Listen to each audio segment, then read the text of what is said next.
now we are moving on to the high wall of Lothric. I'm going to show you all the bonfires and the shortcuts for this area. And this actually tripped me up my first time through the game because none of the other Dark Souls games did it this way. To actually get to the next area, you have to use this bonfire and teleport there. You can't just walk there like every other Dark Souls game. Kind of strange, but that's how you do it. Now that we have teleported, using our trusty bonfire, push your way through the slow door, slow boat to Hong Kong, jump down, and we have the first bonfire. Very easy to find. Now, to the left is the area that we want to go. Eventually, the area to the right over here, let's see if you can kind of see down where the enemy is right down below. That is going to be a shortcut that we are going to open up in a minute, and I will show you how to do that. So now I'm just going to sprint to the next bonfire, taking every shortcut that I can. And again, not showing you where any of the items are. I'm trying to make this as spoiler-free and as fast and straightforward as humanly possible. I will point out a couple things along the way. So if you go up those stairs, you're going to run into your first dragon of the game. And kind of similar to Dark Souls 1, the Dragon Bridge, he will breathe fire constantly and kill all the enemies along the way. Uh-oh. And roll past. This may look like it's kind of a speed run, and it kind of is a speed run. I'm killing as few people as humanly possible. Uh-oh. Get those guys to come there. Oh god. Okay, so let's get behind this knight, go through this door here, and then up these stairs to the right. It's going to be the second bonfire in the high wall of Lothric. This guy's going to chase me, then I need to kill him to actually get to use the bonfire. There we go. Now I can light the bonfire and rest. Now from this second, the tower on the wall bonfire, now we are actually going to open up that shortcut that I tried to point out earlier. Drop down one level and run out this door here and back outside.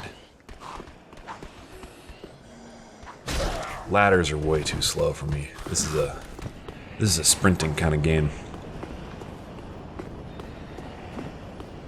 Make your way down this ladder here.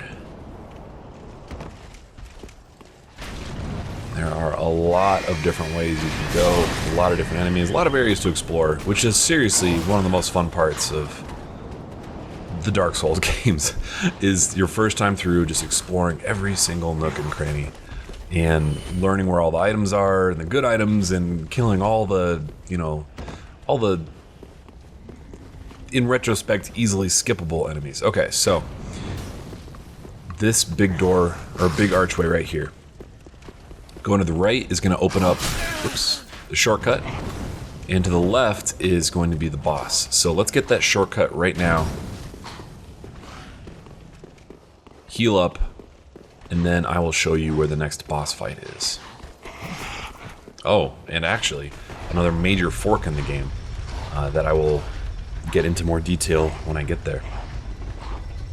So if you're not familiar with Dark Souls, it has a lot of these kind of looping areas, I guess is the best way to explain it. So this door right here can only be opened from that side.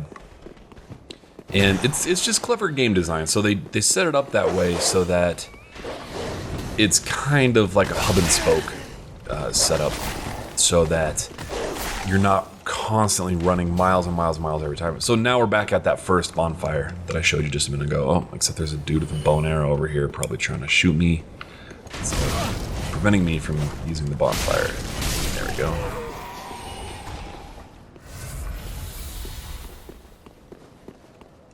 Alright, so now we're just back at that original bonfire, the very first one, the High Wall of Lothric, but we have unlocked a shortcut to get further into the game. And that door is going to stay open, which makes life a little bit easier. Take this elevator back down.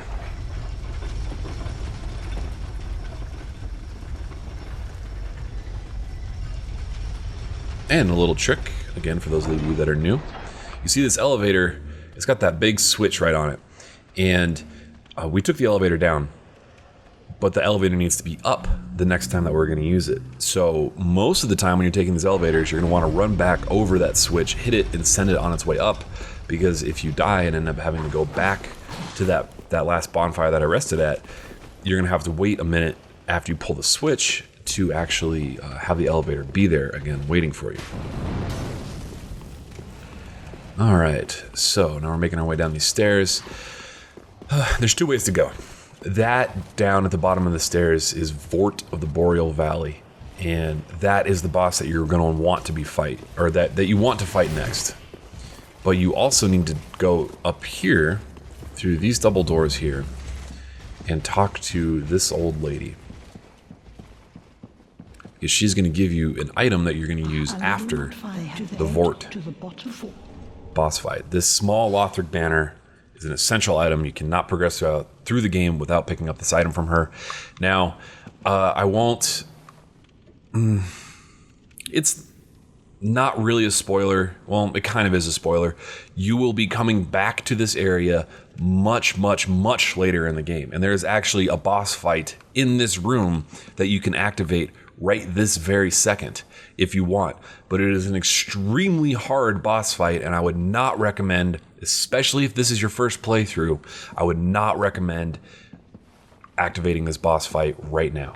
You will be required to fight that boss much later in the game, but not it's one of the hardest bosses in the game, and not recommended at all this early.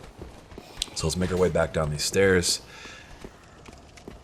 And this is the boss room. Again, like I mentioned in the previous video, there's not nearly as many fog doors in this game to let you know that this is a boss room. I mean, it's kind of obvious that it is a boss room just because it's so big and there's no enemies in here. But as soon as you get close to this door, it's going to activate the boss fight.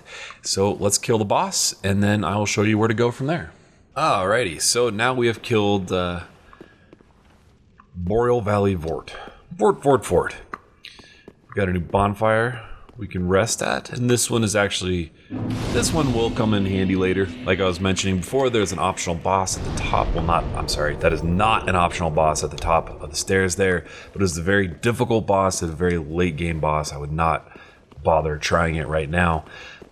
But you need that flag that she gives you, that old lady gives you, or the banner rather, because now you walk over to the end of this little cliff here, press the A button to raise the banner, and then some magical things will teleport you to a new area, and we are off to the undead settlement.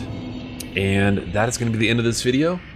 The next video is going to be showing all of the undead settlements, and yeah, I think that's it. So anyway, if this video helped you out, give it a like. It helps me out a lot in return. And if you have any questions, anything like that, post them in the comments. I'll do my best to answer. And I hope you guys are enjoying the walkthrough so far, because I'm really enjoying making this. So, game on.